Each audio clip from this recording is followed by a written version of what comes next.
Loves! For today's video, samahan nyo na naman ako sa panibagong araw dito sa aming munting tindahan. So ayun na nga guys, pinagpatuloy lang din ni Marlon yung paggawa ng lagari kasi madami-dami kasi yung gagawin. So iba't iba kasi yung size ng aming mga lagari. At si Anthony naman, namili nga siya ng aming mga paninda kasi marami na rin kami mga kulang-kulang na stocks. Tapos ako naman, eto, naglilinis muna ng mga reading glass.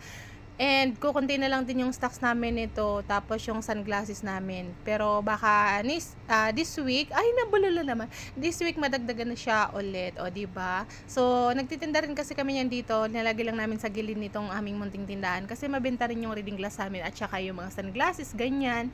And yung tsinelas, sakto lang. Pero i-remove na namin yung tsinelas.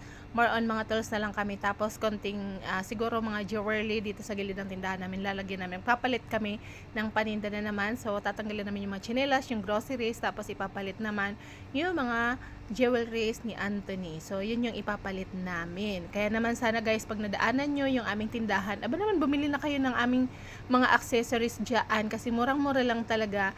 Dahil galing mismo yan sa warehouse kung saan sila yung nagsusupply ng mga jewelry dito sa Metro Manila, mga provinces, ganyan.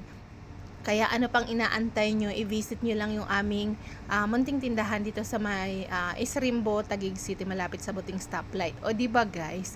And salamat din po sa mga patuloy na nagsusuporta sa amin at talaga namang nakakataba ng puso dahil pag sinasabi nyo pag pumunta kayo na, ay ma'am, nakita kasi namin to sa video nyo, kaya naman ito po, pumunta kami dito kasi malapit-lapit lang din naman kami at yung iba naman medyo malayo at sinadya pa talaga yung aming tindahan para magpahasa.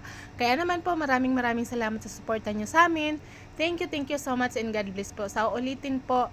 And don't forget to follow na rin po yung aming mga business page na Tony and Lynn Bashador Hardware Shop. And of course guys, itong aking page naman. So maraming salamat. So yun muna for today's video guys. Asahan ko kayo sa aming susunod na mga video. Bye! See you on my next vlog.